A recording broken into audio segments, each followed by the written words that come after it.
The remote Ai Lao Shan Mountains in Yunnan is the home of the Yiche. They are also a branch of the Han people. The Yiche women's traditional costume is quite unusual. It is made up of a pair of shorts with a front opening blouse which leaves the right breast exposed. It's their everyday clothing, and it's not considered indecent.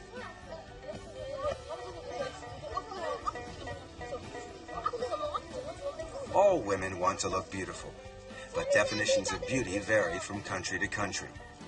These girls have a natural beauty, something that no amount of makeup can provide.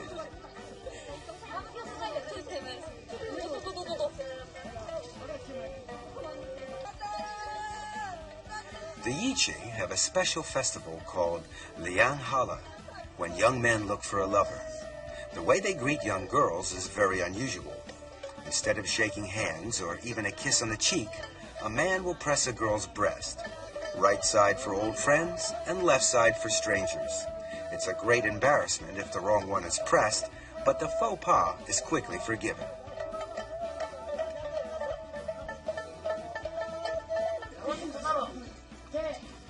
When a boy meets a girl outside, he will often invite her to a party. The number of boys is always the same as the number of girls, and they sit alternately in a circle.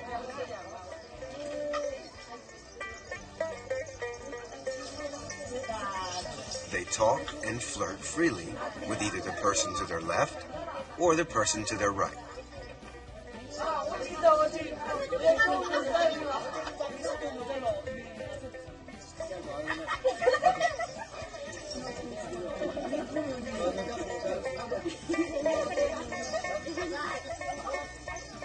At first, they're shy and feel a little awkward, but after some wine, the ice breaks and everybody feels at home. By the time the meal ends, everyone is in high spirits.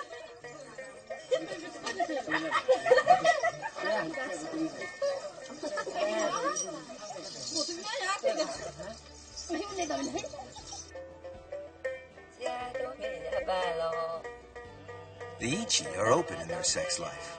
However, despite this, an illegitimate child is frowned upon. This is not much of a problem, as all girls are betrothed at the age of 4 or 5.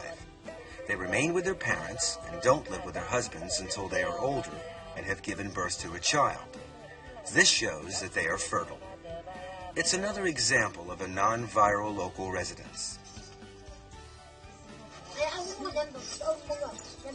A bridal party readies itself for the big event. The smartly dressed girls here are only the bridesmaids.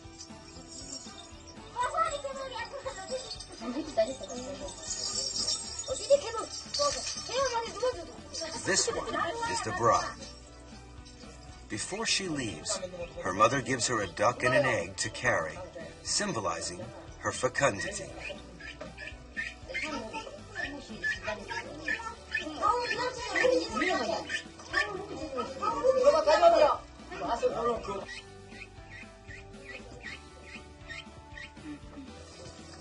This man is being beaten as he is leading the party taking the bride back home. It's part of the custom here. A rope is tied across the path of the husband's village. Everybody may cross over except the bride. She must break the rope to show that she is cutting off her links with her past.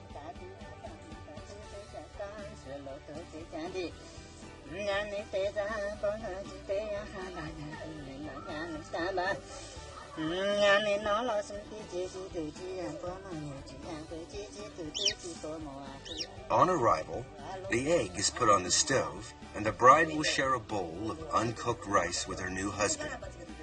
From then on, they are married.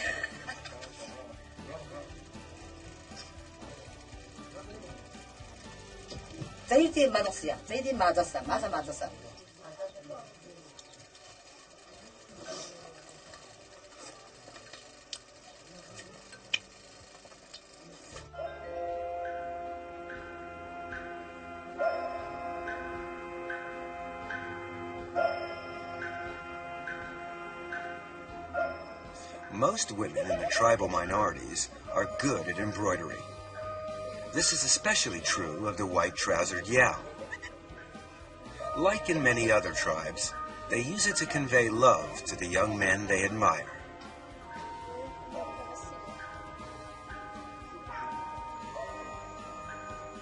When they are in their teens, their parents build a cabin for them. They use this cabin for their love affairs.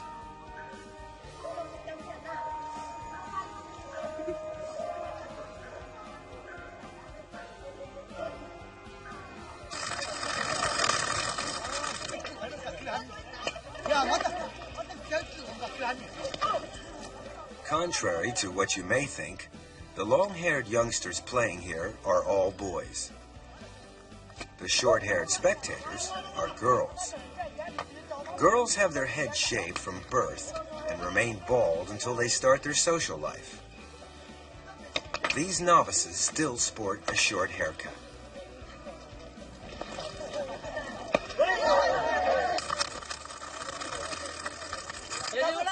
In most societies, the boy courts the girl. But here it's the opposite. To show her interest, a girl will pull the boy's belt.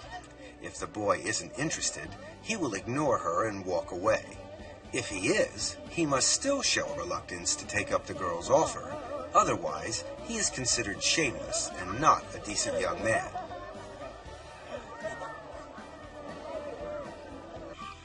If the girl wishes to take things further, she will take the boy home. Some boys prove to be more shy than others.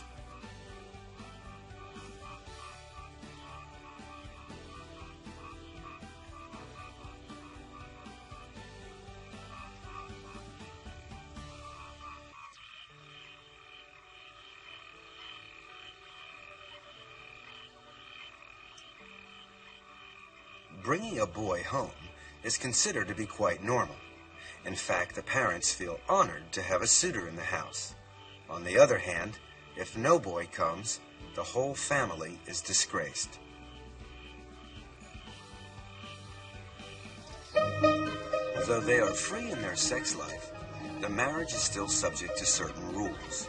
If a girl wants to get married, her cousin must be given first refusal. Her father must consult her maternal uncle first, as her mother came from her uncle's family in the first place. It is thought only natural that the daughter should be offered in return. The offer is made in a roundabout way. The father asks, "The vegetable on my farm is mature. Would you like it?" The uncle replies, "It's good, but no thank you." This answer will make things easier. The girl is now free to marry the boy of her choice. Under an arrangement between the father and the uncle, 2/3 of the betrothal gifts will go to the uncle in recognition of his consent. Marrying a cousin is a form of intermarriage referred to by anthropologists as secondary blood tie marriage.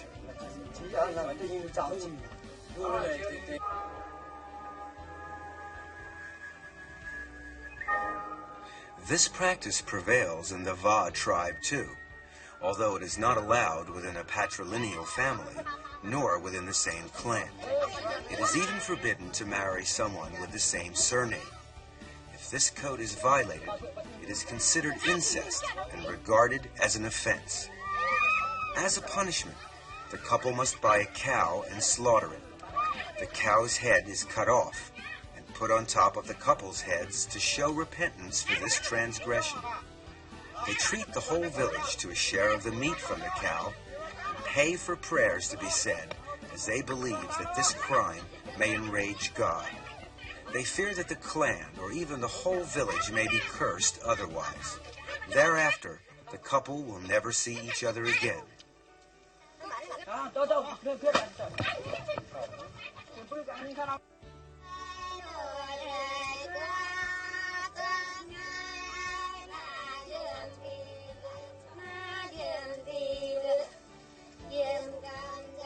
The Va live in the mountainous region of Yunnan. The whole area is a veritable Shangri-La. They lead a simple and primitive lifestyle, and all labor is done by hand.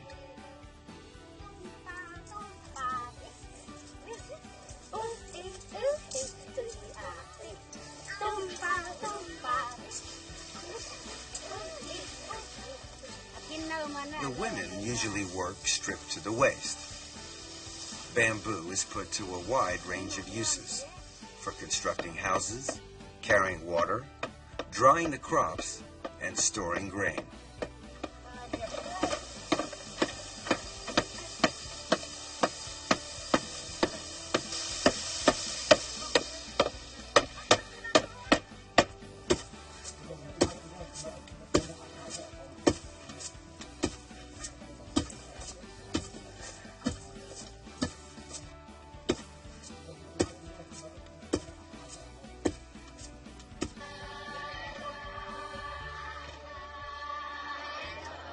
The Va practice free love.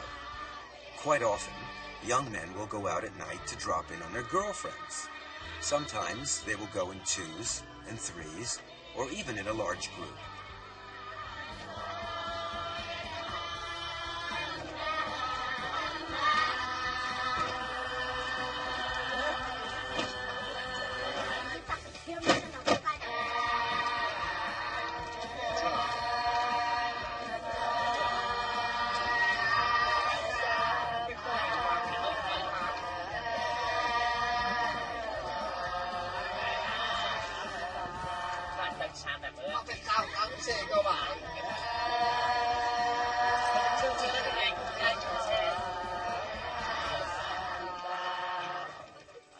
They spend the evening singing, dancing, and eventually sleeping together.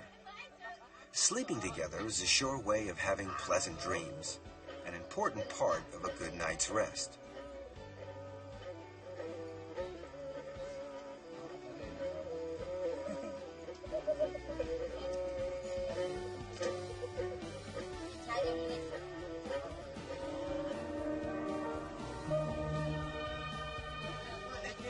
The next morning, the youngsters tell each other about their dreams.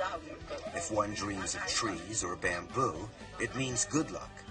A tree being pulled down or a man falling is a bad omen. In this way, they try to read each other's thoughts. If the couple get on well, the relationship will continue. If not, they can always break it off and blame it on the bad dreams.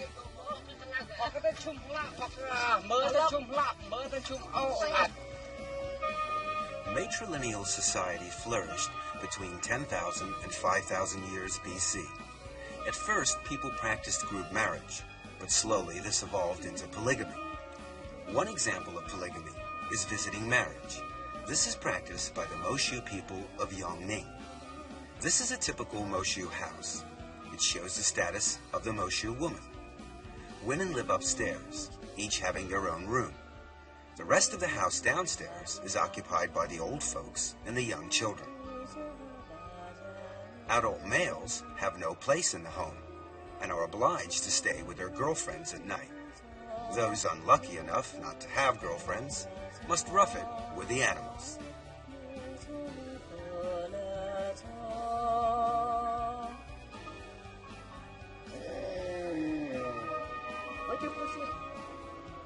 An initiation ceremony is held when a Moshu boy is 13.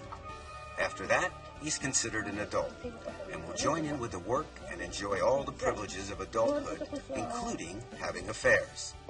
A specially close girlfriend is called an ashao, a name signifying that the boy and girl are sleeping together.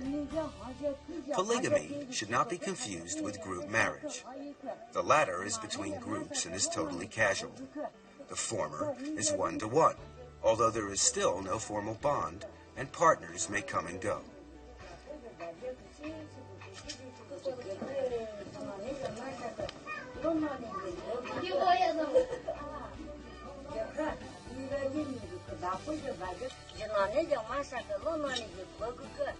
After the ceremony, this young Moshu boy will be an adult. He is ready to take his first ashao.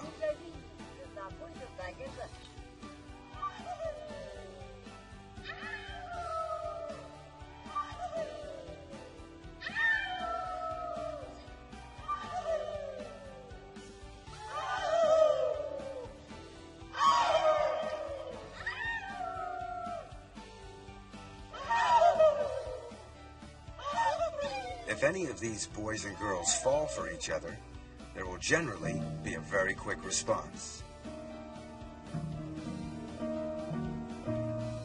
At night, the young boy goes to the house of his new Ashao.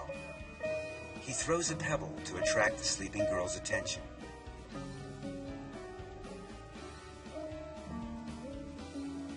The girl comes down and invites him upstairs.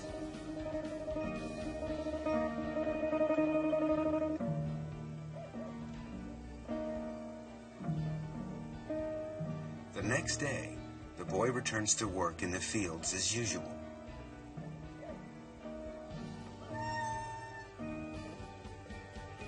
If he fails to come back the next night, then the affair is over. Likewise, if the boy returns and the girl refuses to open the door, the affair is over.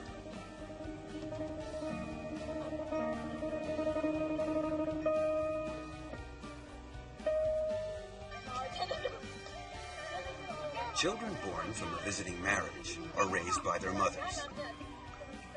The father has no obligation to participate at all. However, men are not all without feelings, and after a while, he will lend a hand with the housework and the child.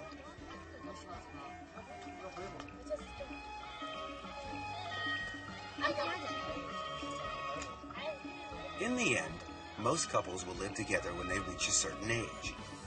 The matrifocal family becomes a joint family, and the matrilineal family changes into a conjugal family.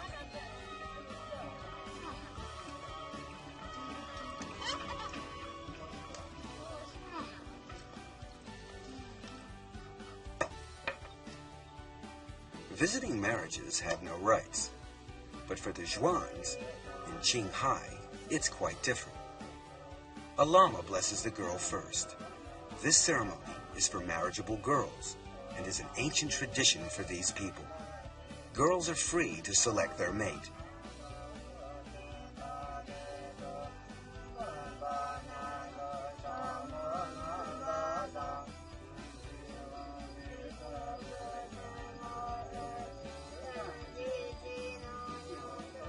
When it's time for the girl to change her clothes, she must wear 2 pearl necklaces at the back of her head to indicate the end of her maidenhood.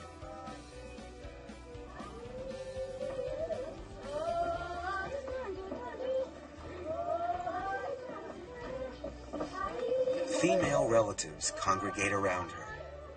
The most sacred moment is near.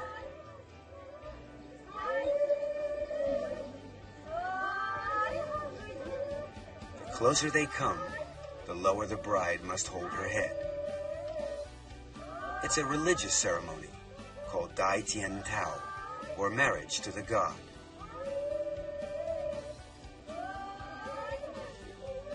The holy water being sprinkled is in fact milk.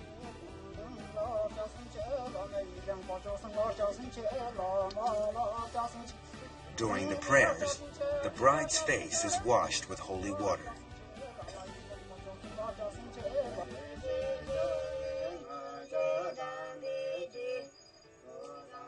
The ceremony is about to begin.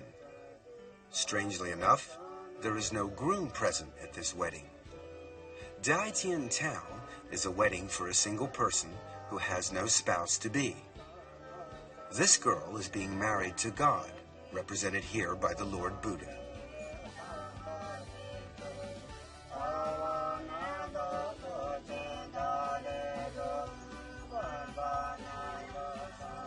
After the ceremony, the girl is free to have love affairs and to bring men home.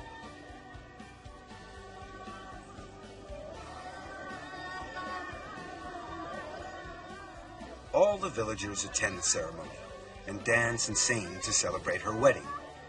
The purpose of the ceremony is to announce to the public that another girl has reached womanhood and she is now able to take lovers.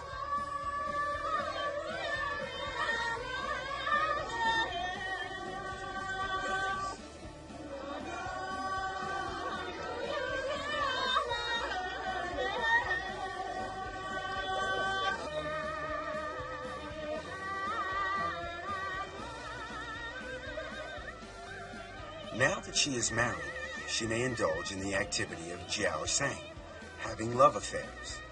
It's a form of polygamy where the couple come together for a purely sexual relationship with no thought of family bonding. There is no right of exclusive access either. Each partner may come and go freely.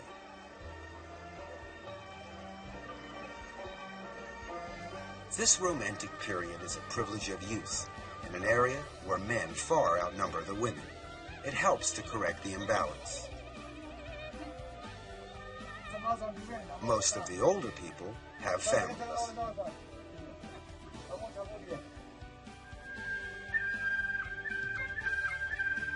The Miao tribe are a larger minority.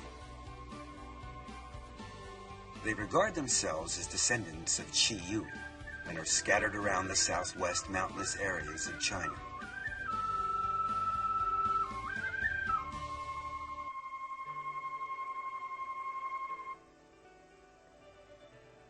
A hero's knot is considered the height of fashion. The Miaos are divided into several branches, and each branch has a different costume. Customs are different too. There are always festivals to celebrate. In some areas, there's a festival almost every month. And at these times, the Miao girls are especially busy. They dress up in traditional costume for the event. They don't get dressed at home, but bring along their costume to the festival where their mothers dress them in public. Everything of value is worn. Silver ornaments show off their wealth, whilst the intricate dresses are a witness to their handiwork. A pierced ear with a large hole is considered prestigious and is meant to attract admirers.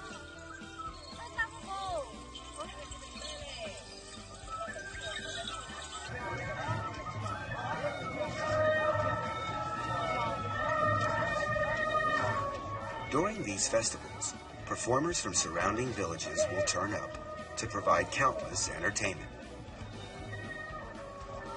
Today is the 8th of April festival.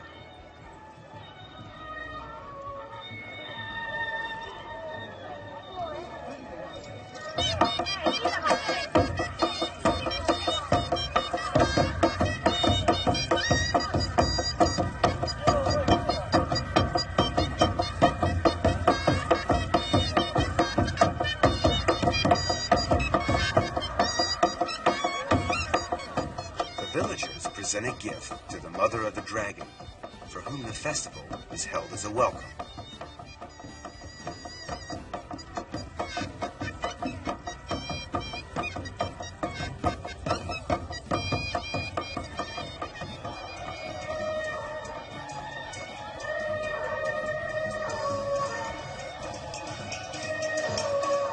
Like the Han people, the Miao race dragon boats at the annual Dragon Boat Festival.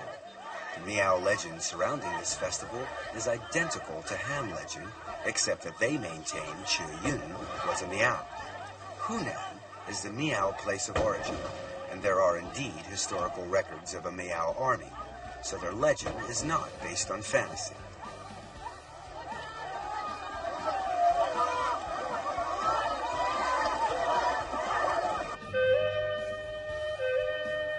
The 6th of June festival is held to celebrate engagements.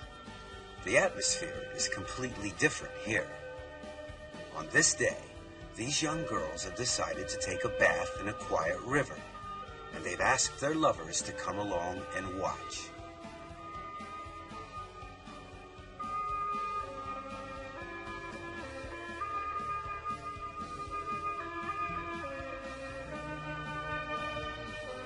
This boy makes a thorough examination.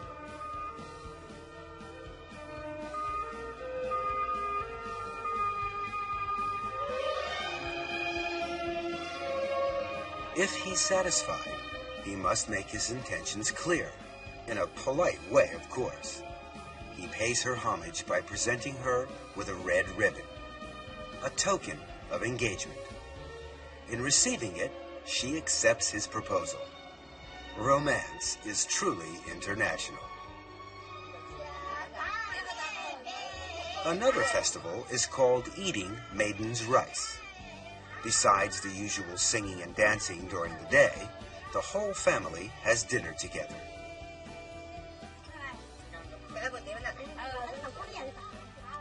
A song of toast is sung, and wine flows freely as the family enjoy the special feast that's been prepared, whose main dish is this colorful rice.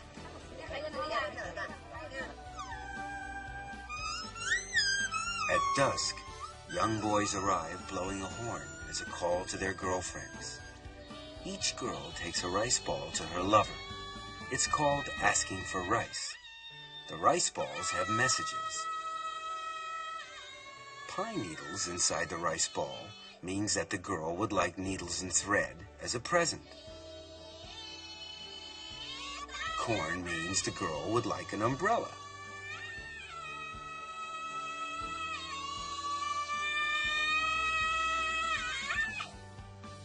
Two sticks bound together mean they'll never part. True love. If it's empty, it's bad luck. It means she's breaking it off. Meows will select their mate within the tribe. Two young persons meet on the road. They sing to each other to show their admiration. During the song, they find out about their respective backgrounds and see if the other is knowledgeable.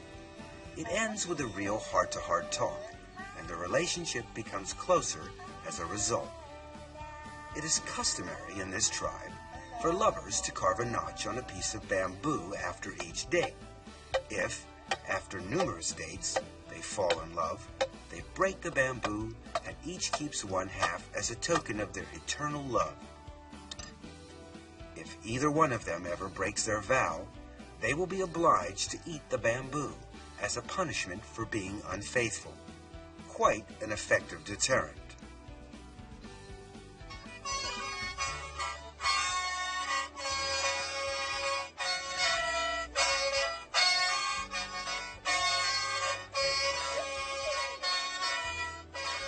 The Gurja are a branch of the Miao tribe.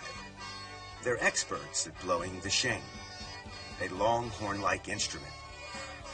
Under traditional rules, no blowing is allowed after the planting season. Otherwise, the seedlings won't grow. The correct time for sheng blowing is before planting, which is also the right time to look for a girlfriend.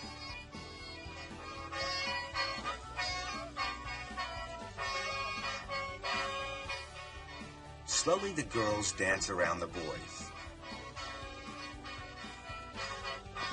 Each girl holds a necklace in her hand. As they dance, the girls choose. They put their necklace on their favorite boy's sheng. This is called asking for necklaces.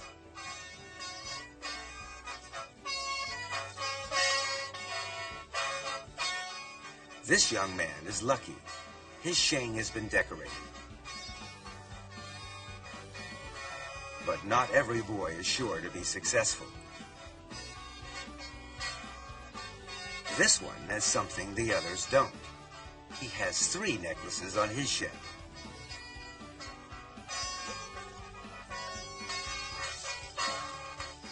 The dancing courtship over, they go off in search of other entertainment.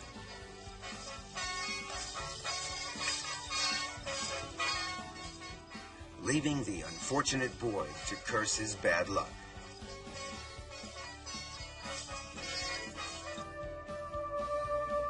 The green-trousered Yao of Guijiao have a completely different way of courting. Girls all have a small hole in the wall over their beds. It's called a lover's hole. At night, when the girl is asleep, a young boy tries to wake her up by prodding her with a thin bamboo stick. The girl wakes up and grabs the stick.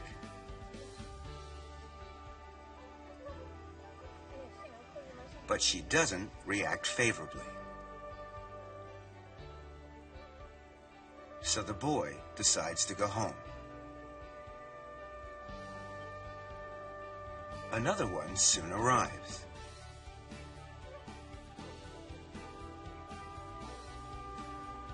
he repeats the same procedure.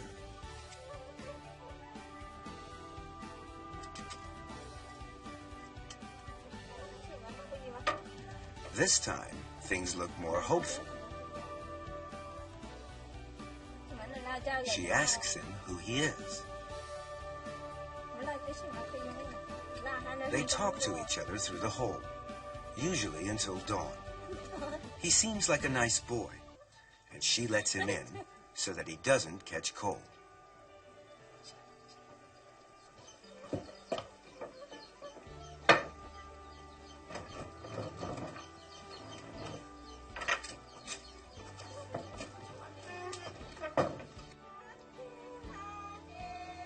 In every Miao village, there is a special place where young people can meet to date or just to talk.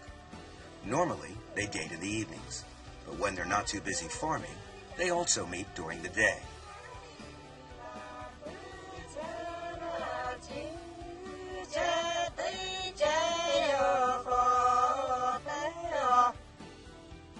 Most girls spend hours and hours embroidering. Those who can't embroider find it very difficult to marry. Free love is popular with the Miao, but marriage is still decided by the parents. The bride must walk to her husband's house.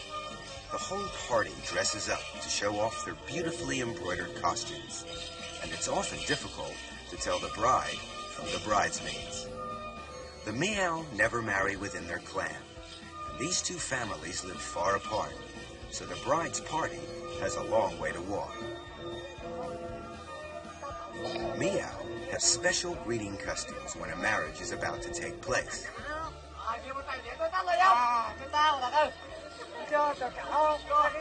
The villagers wait at the entrance to the husband's village and make the bridal party drink from an ox horn. The drinker must be careful not to touch the horn with their hands. Otherwise, they have to drink it down in one gulp.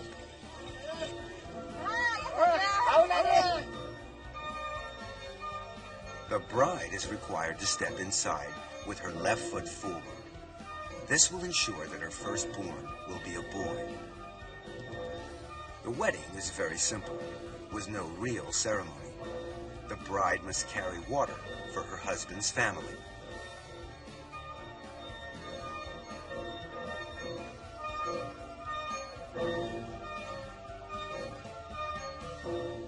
At night, she must stay alone in the kitchen.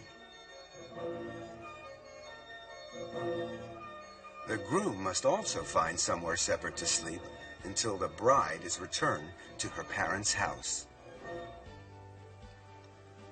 The next day, the bride leaves and goes back to her parents' house. There she continues her work, embroidering, singing love songs, and having affairs with young boys. The couple practice a non-Fira local residence. Only in the busy farming season or during festivals will the bride go back to her husband's house for a few days.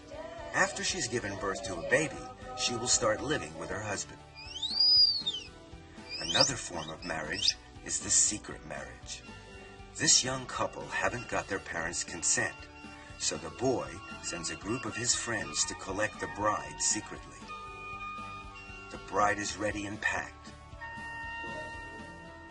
She goes off to a quiet place with her bridesmaids, where the wedding is to be held in secret.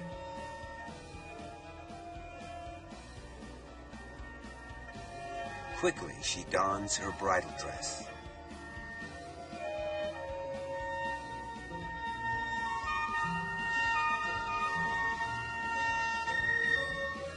Some food has been prepared for the wedding breakfast. The event turns into a wedding and a picnic rolled into one.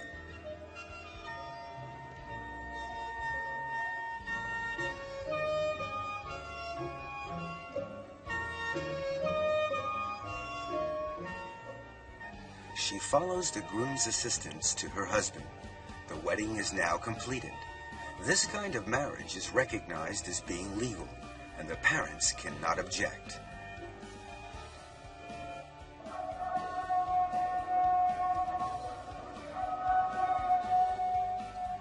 The Uyghurs of Xinjiang are Muslim.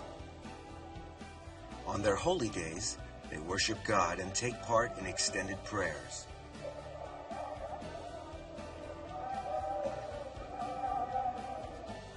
Only men are allowed inside the mosque. Women are strictly forbidden.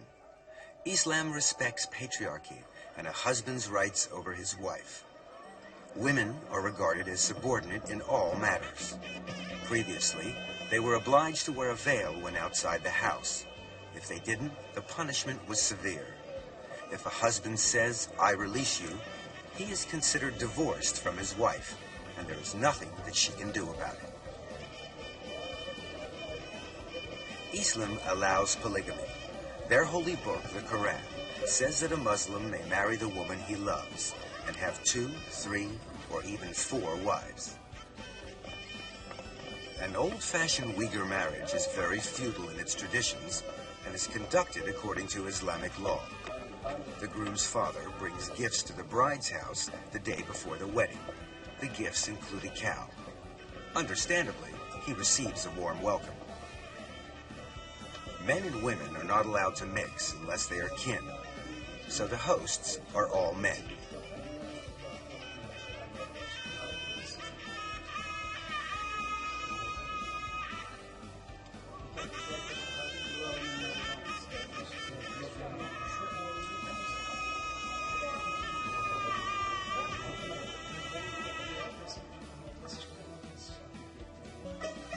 The day of the wedding, the bride gets up early to dress. The wedding dress is a gift from the groom to show that she belongs to him. She will have to obey him in every way from now on. Friends and family come over to celebrate with her. She goes outside to greet the female relatives.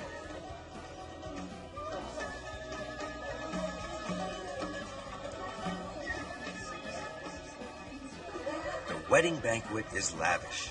An array of snacks, preserves, sweets, and fresh fruit is prepared. All specialties of Xinjiang region. Unlike many other peoples, the Uyghurs hold their weddings at the bride's house. The guests eat whilst waiting for the groom. Finally, he arrives, amid much good-natured horseplay.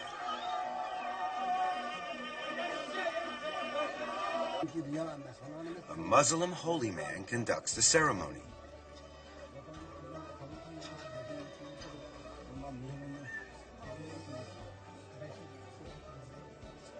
First come the prayers. Then the bride takes her vows and says, "I do."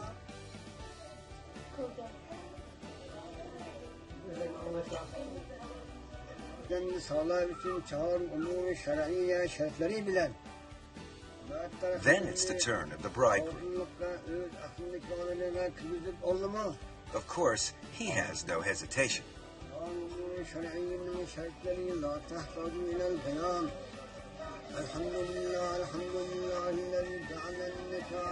After the vows, the bride and bridegroom share a piece of salted bread. This symbolizes the hardships they will share during their married life.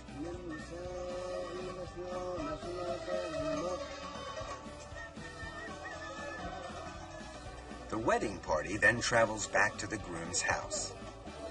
Here the bride must be carried over a fire before going inside to prevent evil and bad luck from entering, just as the Han brides do.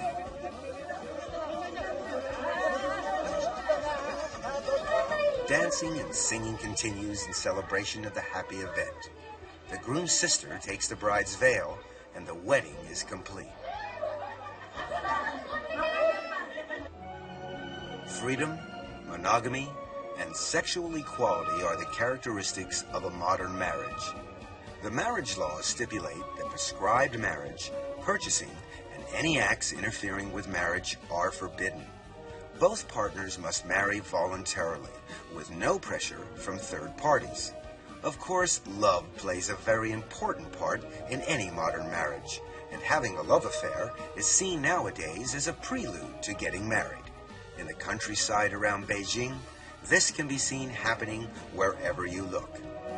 But not everybody enjoys these romantic encounters. Some people find it difficult to find a partner. This is especially true in big cities. In Beijing, the worker syndicate has set up a Lonely Hearts Club with a computerized dating facility. This modern equivalent of a matchmaker tries to bring together those despairing bachelors with the mates they desire. The scheme has been very successful. The registration and procedures are quite simple. Personal particulars are noted, and of course, individual requirements. Then it's up to the computer to search its files for a suitable match. When one is found, a meeting between the two people can be arranged. First impressions are very important. A little chat helps to break the ice and get to know one another. If all goes well, the relationship will blossom.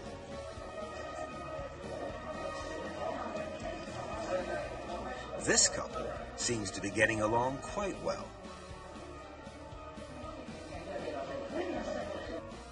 But some are too anxious to wait.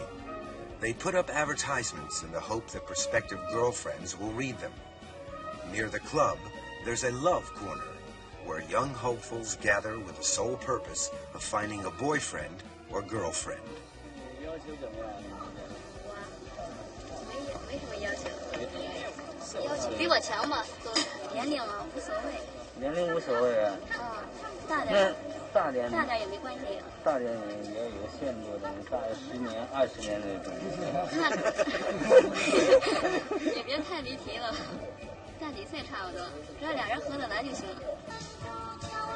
The club provides an excellent service by allowing young men and women to meet and to get to know each other better. Balls are held frequently. It's Golden Autumn Night, the eve of the Mid-Autumn Festival. These two young ladies are obliged to dance together. They obviously haven't found their Prince Charming yet.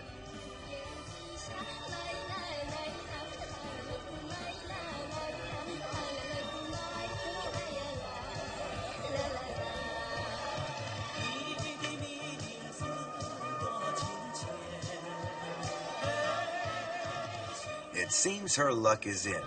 She's found a handsome man. The ball is divided into sections. This section here is the pro-secondary section for intellectuals. There doesn't seem to be too much happening here.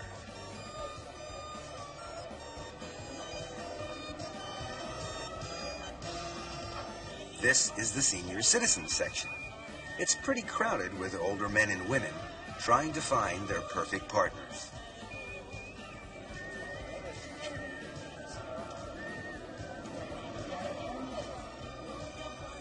Finding Mr. or Miss Right is not very easy. So the staff does what it can to help. Who knows? Success could be just around the corner.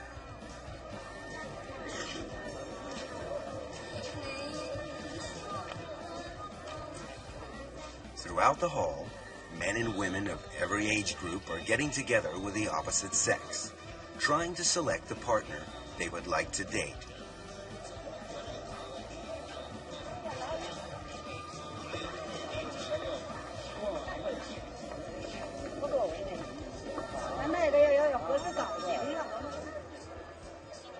Finally, the ball comes to an end.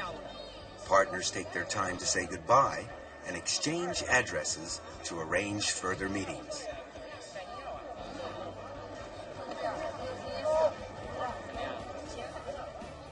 Some, however, are not so lucky.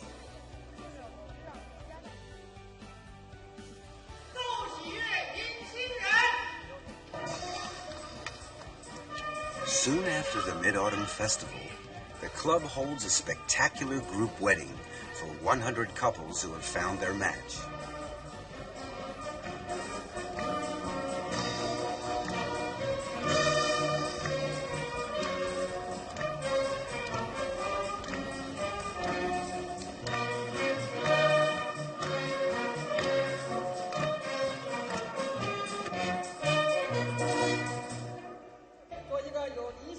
The Master of Ceremonies is the Deputy Mayor of Beijing. It's quite a grand affair, happy occasion for all.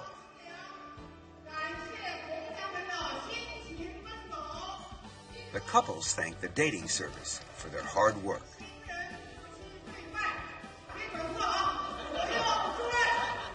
Then they bow to one another 3 times.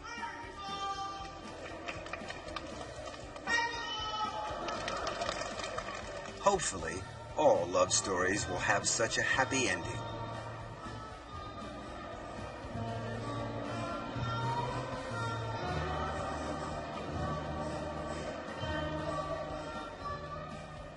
The harmonious union of love and marriage is the result of thousands of years of evolution. Some people believe that our present system will continue. Others maintain that marriage customs, like many other aspects of everyday life, are in a constant flux and are bound to evolve further. Of course, nothing is absolutely certain. What will the future bring? Judging by the past, your guess is as good as ours.